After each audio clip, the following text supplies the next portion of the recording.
Welcome back to another edition of Real Estate Roundtable. I'm Rob Moore, and as always, alongside me, Mr. Jeff Echo Lichtenstein, owner of Echo Fine Properties. How you doing, Jeff? I'm doing awesome. How about you, Rob? Doing well. My light burned out today, though. I'm a little dark. My light burned out. I'm sad, but Well, you should get Will Dean. I heard he's very good at changing light bulbs. changing light bulbs. Yes. So we got Inside joke. we have a great topic today because it's one of those topics that, a lot of homeowners, when they put their house on the market, they're wondering, why is my home not selling? Why is it sitting here? What's going on? And there's a lot of factors that are involved when it comes to this. And I know you do the due diligence and take the time to, go over this with the homeowner because it is an important question and they want to get their house sold. So let's go over those factors. I know there's a bunch, so let's go over those 6 key Well, factors. there's actually only 6 of them. In some cases, you could even say that there's 5. But when you get into a seller's market, sellers aren't paying it as attention. They think they can just put it on and sell it. In a buyer's market, they're really paying attention. And if their home is on the market for the second or third time, when you get into these deeper buyer's markets, then they really are paying attention to it, or they're paying attention to it as they go. So 3 months go by, and then they're looking at why is it not selling, and then they're adjusting. And so there's basic fundamentals. Like in every business or anything in life, there's fundamentals. So the way I do it first is I look at what those fundamentals are. So the first thing is in factors is location. I've got a little graphic over here. Let me see here. I'll share my screen with you for a minute. And this was a blog I wrote about it. But location, and we can't all do what they did in the movie Up, where the house was actually moved. I guess there's some that you can do it. But whatever your location is, your location. So this guy has a location of Ed Asner has power lines, and he's doesn't have much of a view because he's got tall buildings that are around him and probably darker in there. So he's kind of stuck unless you've got a lot of balloons. You really got a problem with location. Location is it's a non-changeable thing. So you have to accept whatever your location is. There's some things that you can do to change, to do various things with your view that get into later on with condition and some staging and things like that. But you got to accept that the location is a location. And that has to do with, if a buyer doesn't want to be by road noise and you're in a location that has road noise, you're kind of stuck. Now you can change some of that with impact glass. That'll change some of the noise that factors inside. There's also one thing about location is it will depend if it's a seller's market or a buyer's market. So if you're an extreme seller's market and there's no inventory or inventory is really low, then that will completely affect location. It can have an effect on location. So right now there are people that, because we're in more of a seller's market, that are settling for locations that are less desirable or the locations that they don't particularly want. So if there's, typically in a market, let's say that there was in a given community that there's usually 20 on the market, and right now there's 4. Buyer doesn't have much of a choice. Either they go for they're going to have to choose either to up their price or to settle on location sometimes. So location it's not changeable, although there's a little bit with variation that you can affect it with condition, which we're going to get later on into, but it is that's a major factor that you need to be aware of. Your location is your location, and if you in turn have a southern exposure, you have a lake view, and it's in the best part of town, your location's terrific. So that's where the old saying location came in, and you always get your money out of location, and that's an old real estate, adage, and that proves pretty true, I find. The second one in here after location is condition. Condition is how you keep your home. These cats are trying to do a good job, but they're not having the best of best of success at it. But it's things like your condition is hiding the kitty litter. It's cleaning up before you show a house. Repairs that need to be done, like that toilet over there. Making sure that everything's working, properly. That all has to do with the condition of your house. It can also have to do with staging pieces, or back to what we did. If you're on a busy road, it may be putting it may be doing some things that change up how it shows, how well you keep it. And a lot of times, especially, the condition can have these major plus or minus 15% variables. So how a home is staged, how a home shows. Sometimes you get to a home and the seller will say, well, I don't want to, we live here and I'm not going to clean everything up. I'm not going to have it in perfect order every time. They're just going to have to see through it. Or I'm not going to paint the wall. They're just going to have to visualize it. I know I have dials on my oven, but, let them buy a new oven. Well, there's a cost to that because most people can't see through that. And then that's your condition. So when you get into staging, that's where staging becomes so important. And there's other things you can change with it. But how well you keep a house, how well you stage it, how well you dive into all these things, that has a price. So again, I'm looking, Rob, at when I'm putting a home on, I'm looking at this wheel of these 6 things. And then when they come, especially when I'm the second or third person interviewed, and they're really, at this point, they're really interviewing hard. In my mind, I'm looking at all these factors to see what is off. Because if one of the 6 are off, I know to address that. The third thing that we have down here is marketing. Marketing is actually really the one thing that a realtor controls. It's how well it's marketed.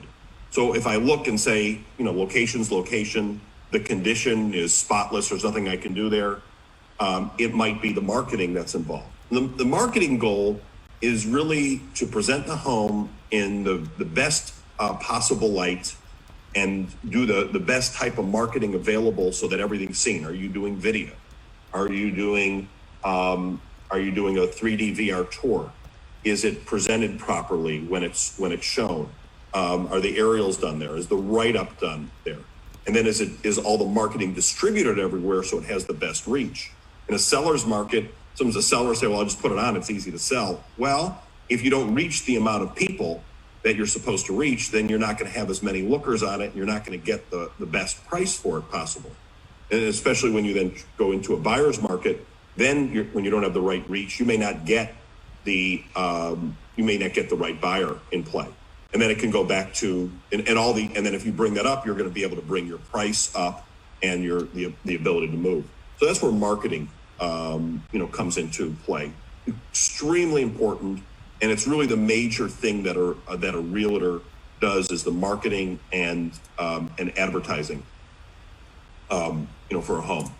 Let's get out of the condition here, and then we go into access.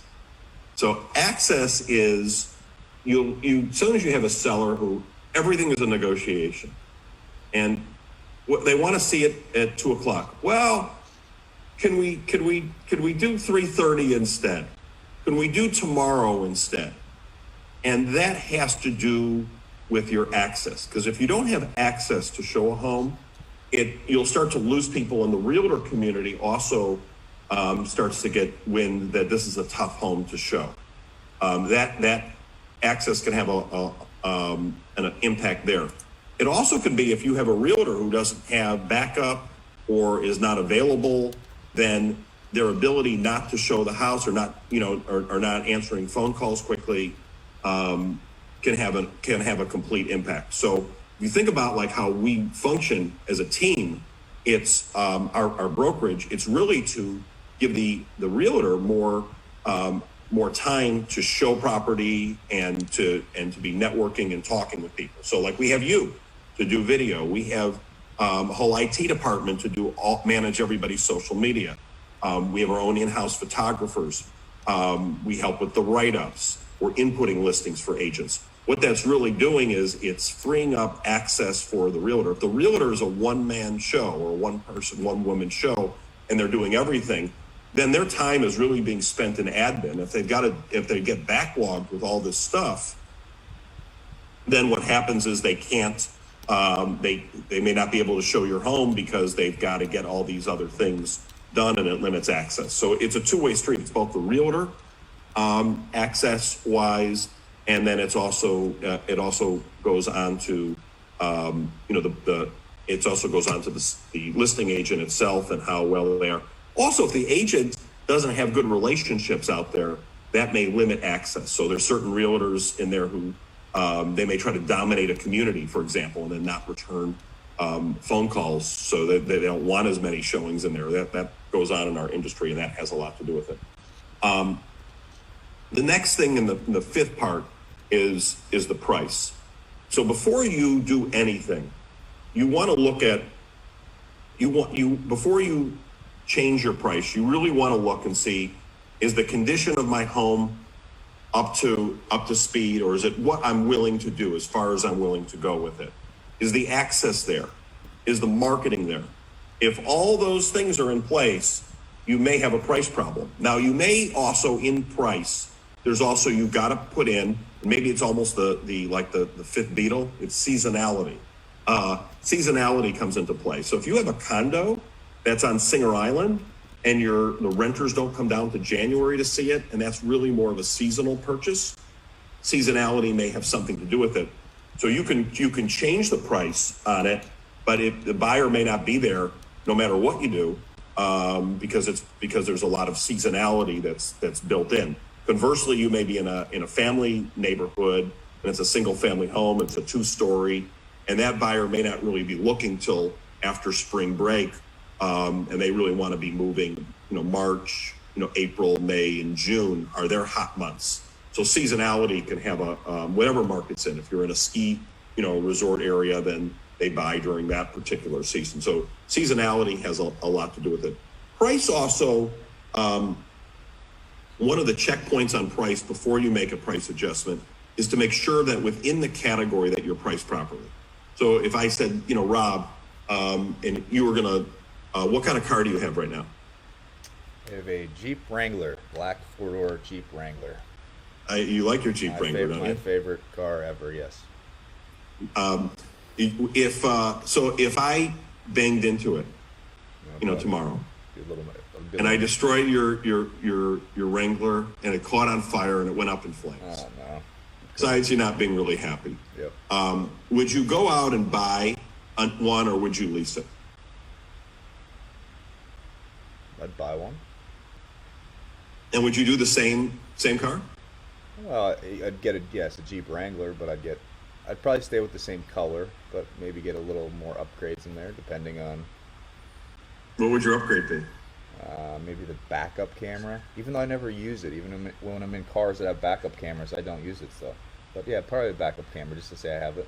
And you wouldn't do a green color for the Eagles or anything? Inside, maybe the interior. Maybe we'll do interior. Maybe the interior, a green? Yeah. And then what would your price range? What would you look up to, price-wise? Well, I'd have to probably see how much I get back from the insurance company, right? After that happens, and then. So when you looked for it originally, what was your price category? It was 35,000. So that's exactly what you just said was 35,000. You didn't say 36.5, and you didn't say 34,700. You talk in round numbers when you look for a car. And we're now being taught, when we're looking for anything in the web, to search that way. So if you go on Amazon, it'll give you price categories. It doesn't give you oddball numbers. Real estate searching is the same way. So when someone is either looking for a rental or looking for a home or whatever they're at, they're searching in price. They have price parameters. So a price parameter might be, I'm looking up to 350, and usually, when people are looking up to 350, they're looking in multiples of 25, 275 to 300, 300 to 3.25, 3.25 to 350. Once they get to 350, they're searching in parameters of 50,000s. So 350 to 4, 4 to 450, 650 to 7, and so forth. And around 800, it starts to break out into hundreds. So 800 to 900, 900 to a million to a million one, meaning they're not stopping on the 50s anymore. It changed to hundreds, and then it gets larger. So if you're looking at the $4 million buyer, it's typically not stopping until they get to 4.5.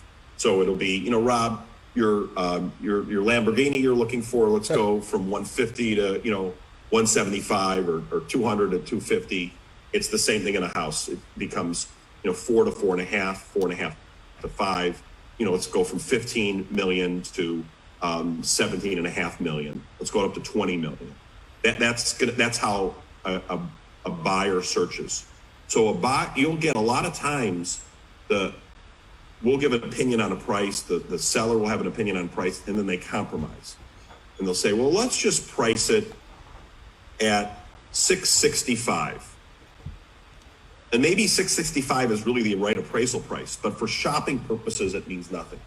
So 665 in my books is either 649 or 699, because the buyer's shopping up to 650 or they're shopping up to 700. Nobody's stopping at 665 in your search.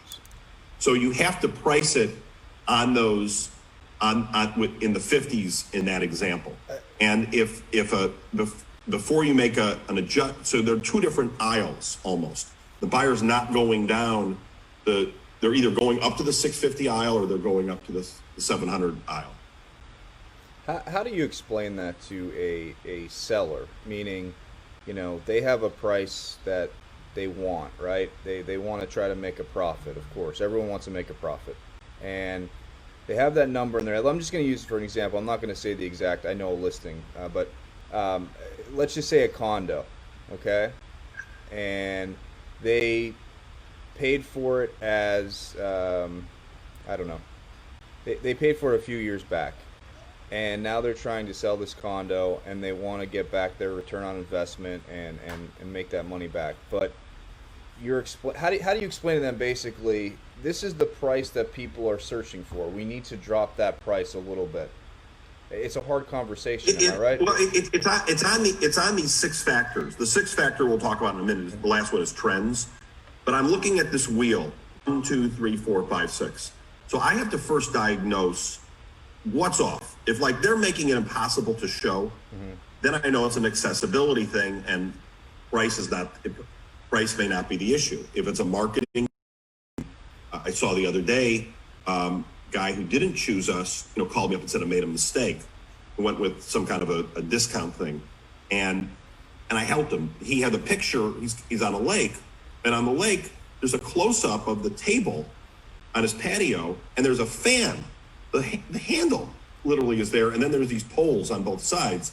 And he took a picture that way, and that's the main picture. Well, he's got this beautiful corner lot and everything, so it's the aerial is the right shot, yeah. And then the verbiage is not there. It says 3 bedroom, 3 bath, yeah. You know, X model, and the public doesn't know the model. You're not bringing up, you know, corner lot look. You know, the thing. There's buzzwords that people are, you know, fabulous, breathtaking sunset, views or whatever that's one thing you just said right there, though. That just right there alone, I try to tell people all the time is, you know, with what we offer at Echo Fine Properties, between the videos, the Matterport tours, the night shots, the real light night shots, the professional photography, you know, the wordage, the verbiage that's on the listing means a lot, because when you're looking at a home and that house may be spectacular, and you have a shot like you just said of a fan as your main shot, that person's already gone. They're done. They're not even looking at anything else. You've got about 1.5 seconds, if that much, maybe even lower today, when the realtors are searching for the home on MLS, and a buyer searching for the home on whatever portal, whether it's our website or realtor.com or Zillow or whatever, they're looking through these very fast, and they're reading the headlines, especially the first sentence. It better be really sexy, yep. and sing to you immediately. It's like a billboard, and same thing with the picture. And when billboard advertising, when you go down, you'll see like Geico, 75 years, or there's the gecko on the motorcycle. You're just talking motorcycle insurance, because you only have one thought. Because you're driving down the highway, you can't go into a whole into the 400th word. You just have that's what that is, and it's the same thing in your first piece of marketing in there. You're looking at the picture, and you're looking at the opening statement, and if it doesn't grab them immediately, it may not tell that you have a great, you've got a great type of view. So sometimes we vary it, where the night shot might be the right one. We're doing everything. We switch on our own website to, if the VR tour is available, that is how we start out, because that grabs them immediately. The VR tours are getting 150% more looks today. Wow. If it's got a VR tour, incredibly important. You're increasing your marketing reach. And that was, when the pandemic happened, that was one thing that we went into. It's expensive to do for lots of different reasons, but VR tours will increase your marketing reach. So if you don't have a VR tour, that could impact before you need to adjust the price. But then when you get back to your adjusting on price, how do I explain it to them? I try to use, I'll ask you the question like I did with the car. I try to bring them out of real estate. And then if they understand how they just said it, well, you just said it, Rob. You said you looked up the 350. How do you think a buyer's doing it when you start to look there? And usually at that point, they'll start to understand that. I'll do the same thing with staging. A lot of people will go to the front door. I'm 5'11". I'll say, what do you see? And if there's furniture that's blocking, the view of the patio and the pool, and you're looking over at another house and across the fairway, you don't even see the fairway, then we've got to move the furniture around. Once they see it, I'll go from, I'm a 5'11", I'll say, let's dip down a little bit and go to 5'4", and then you'll see a whole different perspective of the house. So a lot of times for a seller, it's having them understand all these things, but putting themselves in someone else's shoes so that they can understand it. It's very difficult, because when you're selling your house, you just want to get it sold, be done with it. You really don't want to go through all of this. And it's also an exercise you do on average every 10 years. And you really don't know when you do that. You're not in a rhythm of selling it. You don't understand it. So I bring them back to these 6 factors. I'm first diagnosing it and figuring out if there's something. So, and then on the price, if they're priced at $659, and I'll say to Rob, if you got $635 or $640 for it, would you sell it? And if the answer is yes, then you move it to $649, or you see a price at $655. It just drives me crazy. And you price it at $649, you're bringing in a completely different customer, because the customer is stopping their search, just like you said. I'm stopping my car search at $35,000. They're stopping their search. The computer doesn't say, well, let me, this might be a good one for him. I'm going to go over budget. That's how 90% of the people search, maybe 95%. The other thing is, if you get somebody who does search differently, and they're all over the board and going up to whatever, you've got to understand that's not how most people search. So you've got to look how most people do it. So $665 is $699. $649 is $649. $639 is the same as $649. You want to be the top number in the aisle, because once you're in the aisle, they're going to see it. They're going to see the picture of your house, and if they're interested, then they'll call. If they don't see it, there's no chance of them falling in love with it, and then we can't reel them in, from it. So that's kind of how price works. Very interesting. And then I think you have one last one on here. It's trends. Yeah, trends are really important, because trends are a realtor who's active. Realtor who's not active doesn't really understand trends, but a realtor who's very active understands trends. And we have feet on the ground. An appraiser is way off, because an appraiser is looking at something like, when you look at the sun, you're looking 8 minutes into the past. So the sun could explode. We won't know for 8 minutes. When you look at a star that's 3 trillion light years away, or 72 light years away, or whatever, we're looking trillions of years into the however how far light travels. And when an appraiser is looking into it, their light travels 3 months into the past, because they're looking at old comps. They're not taking into effect what's under contract, and they haven't sold yet. So they're looking into the past. They can tell you, this is how the market really was 3 to 6 months back. I can feel it on the ground, and the feeling on the ground might be the phone's ringing, might be the phone's not ringing, might be that our showings have ticked up.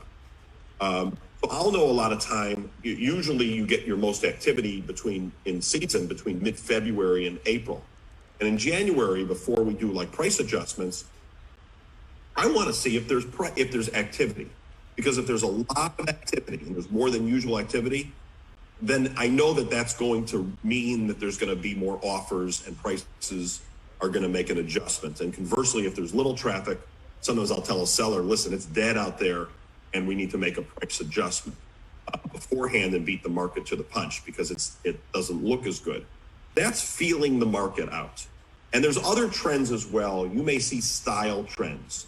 So like in the pandemic, there's different style trends that happen. There was lots of things. The outside area became important. So you may have somebody who doesn't have a big backyard, or somebody who had a big backyard before they didn't want a big backyard. Now they want a big backyard. Storage space. Who needs all this storage space? All of a sudden, that became something that's more important. Impact windows or solid core doors that get rid of noise. Maybe it wasn't such an issue before.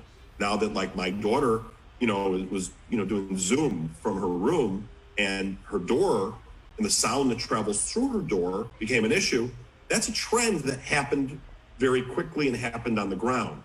And then you have to make adjustments for trends. Some of the biggest trends that happened, and it happened when the market was bad, but you go back to the 06 to really 11, 12 market when we went through that Great Recession or the Big Short, was style change from Mediterranean and heavy old world and scrolling, different fine, architecture and very heavy in feel. It went to white contemporary box shaped immediately. So all of a sudden you had a home that was remodeled and it had black and brown, beautiful granite, and that was as good as popcorn ceiling.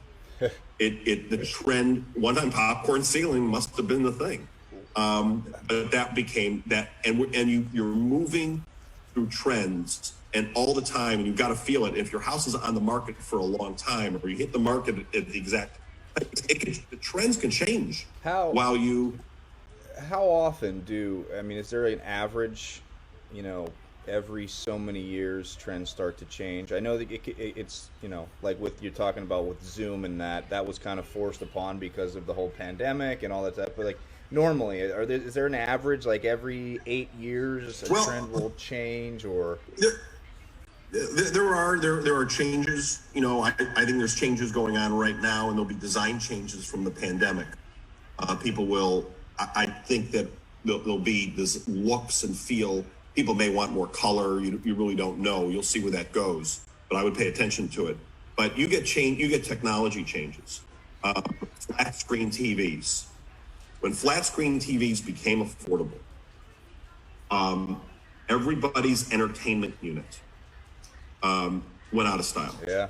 And a year ago, I was at a house and really, pricey home in a gated, community in the multi-million-dollar range, and seller was showing me the entertainment system, and it's got this wall, and he said this was a $60,000 piece of equipment, and you can and they're bringing out all the discs. I could store up to 400 discs in here, and retro.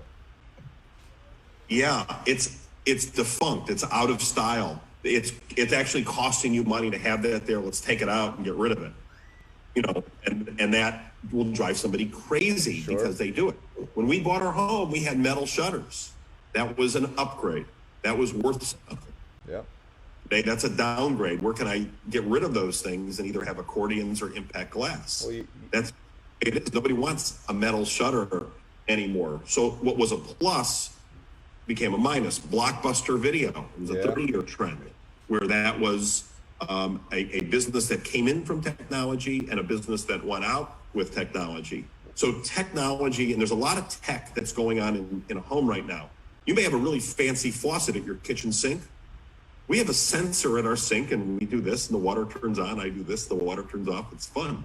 But when I'm washing my hands more than normal now, and I'm used to that, that's what I want. And so the sink, that has become a trend that that changed immediately, where somebody may want now a sensor at their sink, and a different type of sensor, even though it might look good. That's out of style because nobody's going to put in a faucet at their kitchen sink without a sensor to it, or Ring doorbells, or all sorts of different things that occur, and that change. And I think as technology continues to progress, there'll be new and different things that come out, and that changes too. The Alexa, hey Alexa, turn on the lights. Hey Alexa, turn off the lights. There's a ton of different things when it comes to technology. You may have little dimmer knobs that go up and down like that, and then something changes on that. You could turn them on with Alexa, and those become less relevant. But that can happen to you in the middle of all this happening. The pandemic, a really good example where trends are happening and things that were important became not important. You may go to a condo that has a unit that's on the second floor, or it's on the first floor. That may become an advantage for somebody because they didn't want to get into an elevator for some people. And then that price all of a sudden went way up. A trend that happened overnight that all of a sudden, took place.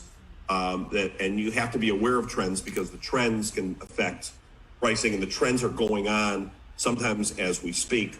And that can happen with, interest rates might go down. That's a trend. It affects the other five, but you've got to watch these trends. While the home is listed, these things are happening. And sometimes it's projecting out what these trends are going to be, that can affect the price. You can see traffic is slow, things are not moving, and that's, goes back to somebody's bought a house they really need to sell. You can feel that may say we need to get into a different price category now, rather than letting the market change and then we move with the market. We need to get ahead of it.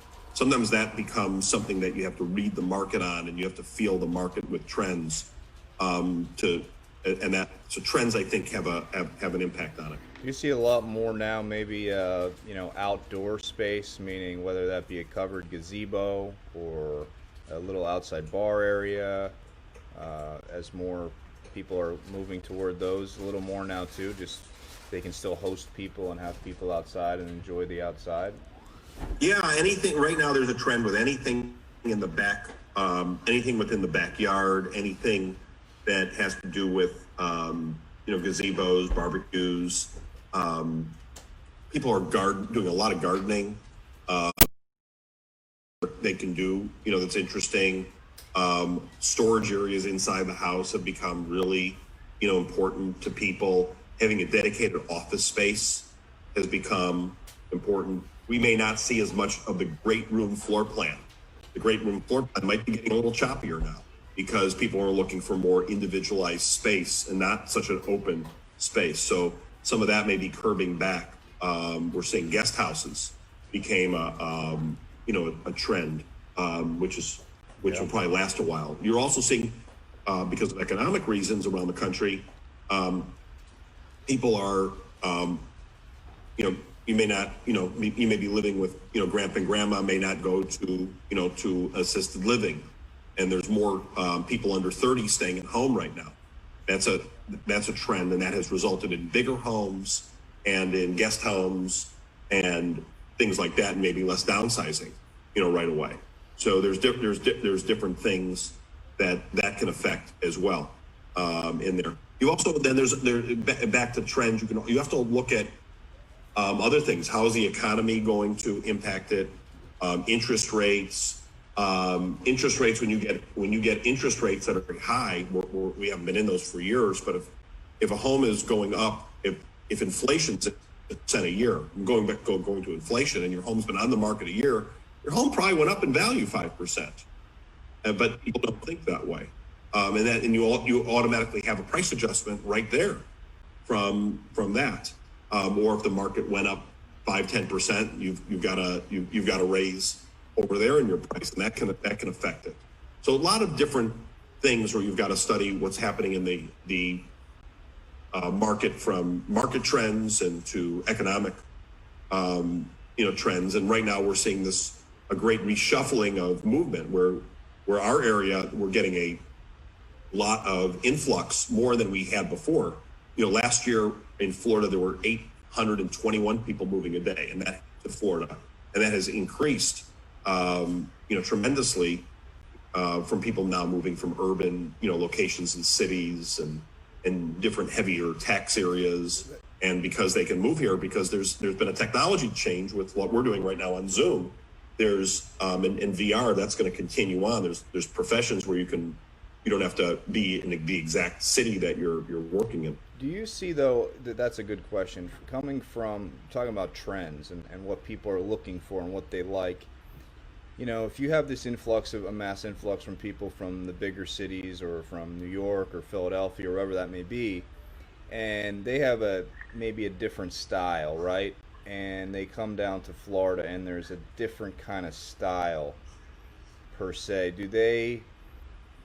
How do you know what I'm trying to say? I'm trying to say that how do they find that style here if it's not here? Does that make sense what I'm saying? I think I'm. Yeah, they a lot of them do double moves, meaning they buy something and they realize there's a reason for that style that's there. Dear friends of ours, when they first were here, and I worked with them, this is like back to 2002 or something, they looked for a home and they were looking for a traditional style like when they were there. And that didn't work. And the reason it doesn't work, it's a different feel here. A lot of, you get people, we have a lot of snowbirds here, a lot of retirees, and you're not having dinner in your dining room all the time. You're going out more for dinner. So that's part of where the open concept came from, because I don't need a dedicated dining, room to go sit in. And they may feel that, you get some people like, well, I commuted an hour away. So living, way away from the movie theater or Whole Foods is not an issue for me. Well, they get down here and they realize that their life has changed. They're not going to work every day and they want to be near everything. And they find 15 minutes becomes like an hour in here. So they want to be in a different type of location. So there's reasons for some of the styling that we have. You don't have a basement here. You better make sure that there's enough storage in here. Our garages, end up becoming the basement sometimes. A pool is going to help with resale, ability. A pool's also, even if you don't use a pool is pretty to look at. It's pretty to look at the blue of a pool. Yeah. So that even as a visual, even if you don't use it, it's part of your view. Sometimes it is the view. In there, there's a lot to it. You know what? Another interesting trend that I'm starting to see, and it's amazing how far it's come. Is I call it AstroTurf, but the turf. A lot of people now are getting rid of grass, tired of just cutting the grass or paying for landscapers to cut it. So they're just laying down this turf. They put little putting greens now in there. They have an area where your dog can go to the bathroom, and it's easy. It's a nice. Major style trend. It's on every expensive home. It looks good. It stays there.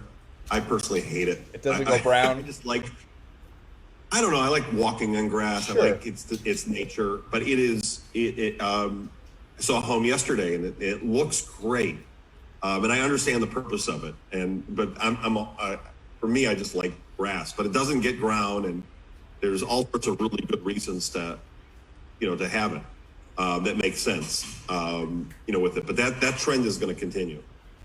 Environmentally, that started at the very high end of the market.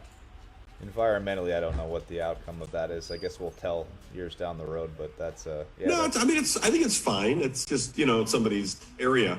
But it always looks good, and there's no maintenance with it or no varmints or any of those types of things. So that's a trend that will continue, I think. So the 6 key factors, if you're just joining us, on why your home is not selling: location, condition, marketing and advertising, access, offering price, and the last one we were just talking about is trends. And looking at those, Jeff, I really do think, you know, all of them. I'm not saying in any specific order, but you know, the marketing and advertising is huge one for me because you know I see some of the let's just call it crap that's out there, meaning a picture of a home that's taken from a cell phone that's angled weirdly and it's no light on the front of the home and it's not showing the best of that home and that's posted as the main picture for that house. Well, even if somebody's doing a basic package of professional photography and an aerial, if you don't distribute it properly, it doesn't mean it so much. Yeah. So distributing it properly means you don't put your you may have a great ad. You know, back to Geico, they may have a great ad, but if they don't put that ad on MSNBC and Fox, Yeah. they're missing out on a lot of the demographics. They've got to hit both.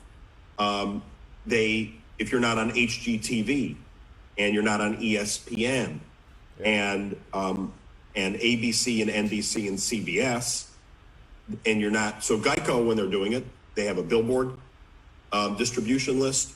Where they're on billboards, they have, if you look up in the sky at the beach, you'll see Geico with a plane go over.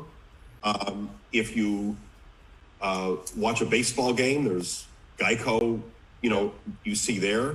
They run different types of ads on all sorts of different networks. A lot of times they use a gecko. Sometimes they use a different type of an ad that's more serious.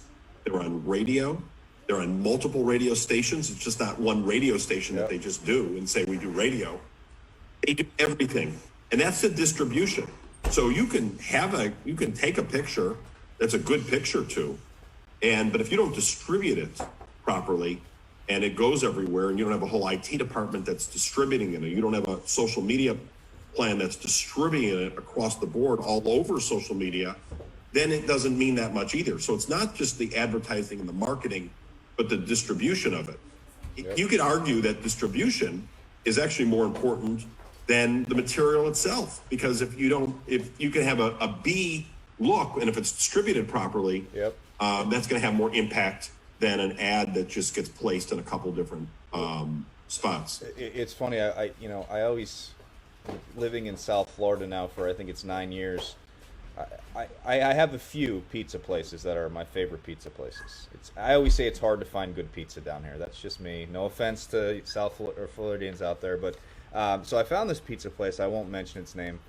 Actually, I did the Google search and just started scrolling down, looking at the star rating, and this one had like a 4, 6, not many reviews.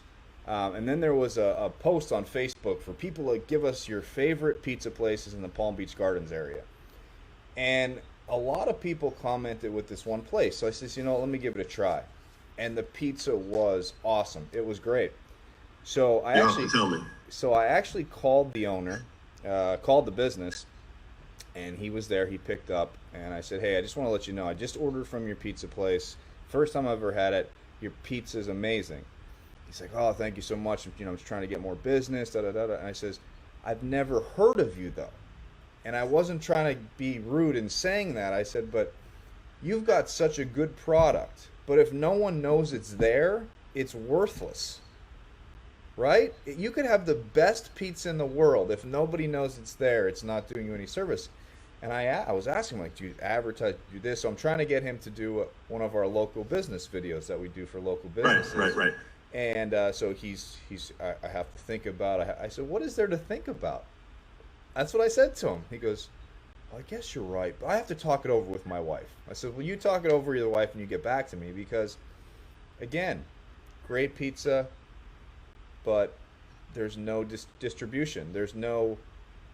That's a mark. And if you looked at a wheel for his business, then that's a marketing and advertising in this. By the way, I want to do a video. We'll talk later. Have you ever been to Puscateri's? I've heard it. That's the one in. They're in Stewart. Stewart. I did it. Yes. It's thin crust Chicago pizza, which you know, Yeah, put being that. from That Chicago, was. they have incredibly this thin crust pizza, but then they have Vienna hot dogs and He's with a the Cubs green fan. relish. And, He's a Cubs fan, I believe, the yeah, owner. he's a Cubs fan, yeah. Yeah, But we. it's all decorated in like a Chicago outdoor cabin thing. Yeah, And if it's one of these, it's a destination place if you haven't tried it or been there. It's really good.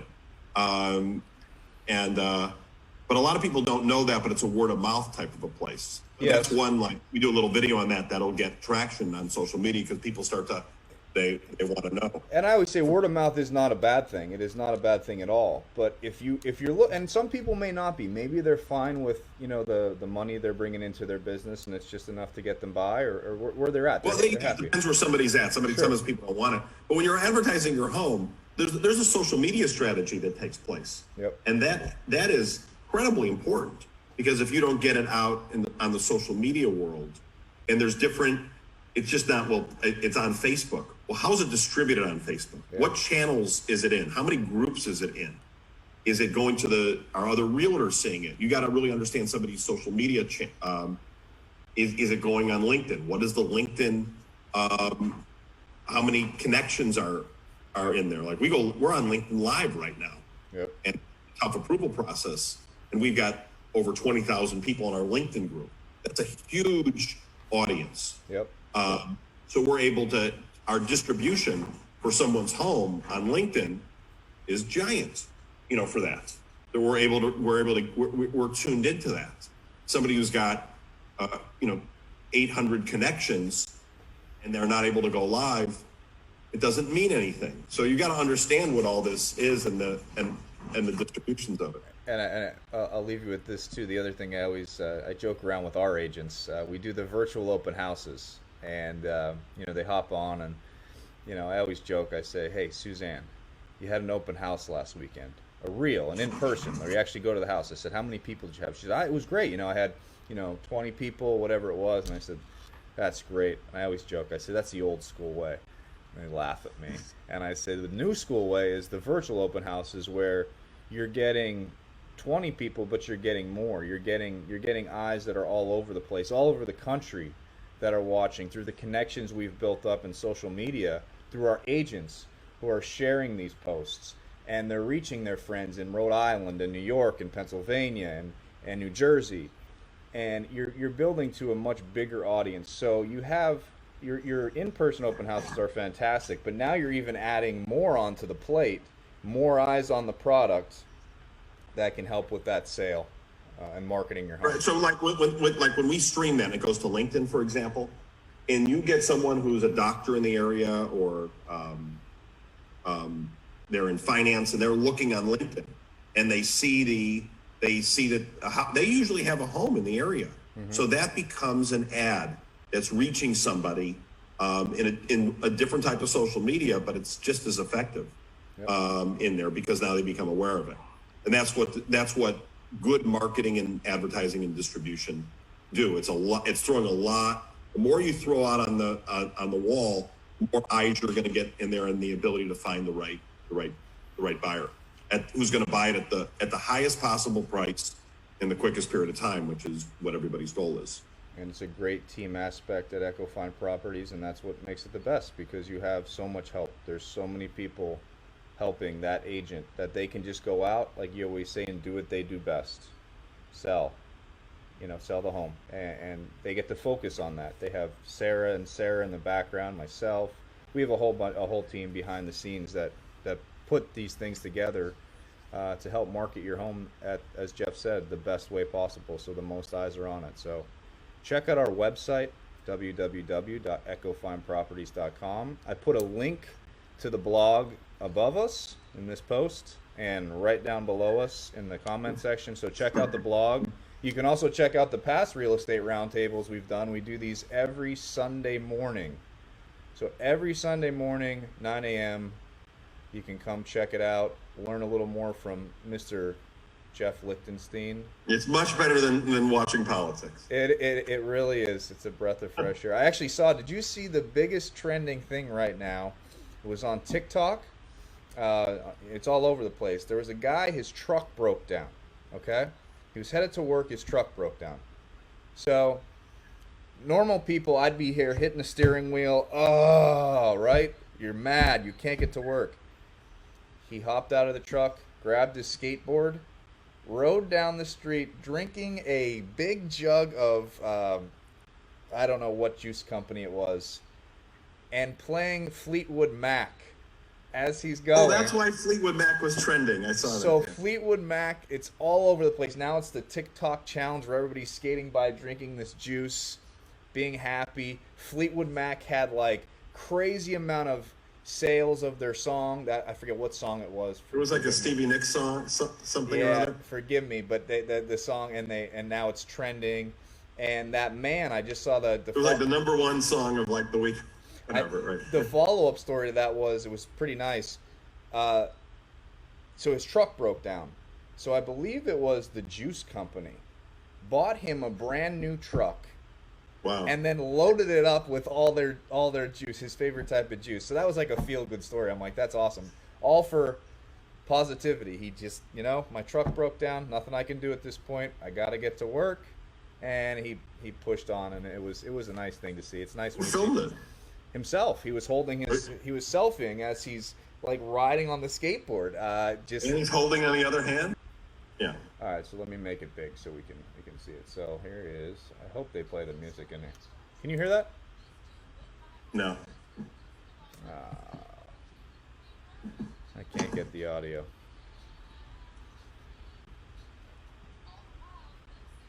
I can't play the audio. Oh. It's okay. All right, let me get out of here. Hold on. But anyhow, that was just that nice, feel-good story, and the Fleetwood Mac drummer. All right. Came on. So that does it. That does it for today. So Okay. thanks so much for joining us, and we'll see you back next time on another edition of Real Estate Roundtable. Have a great and wonderful day, everyone. So long, everybody. See you later.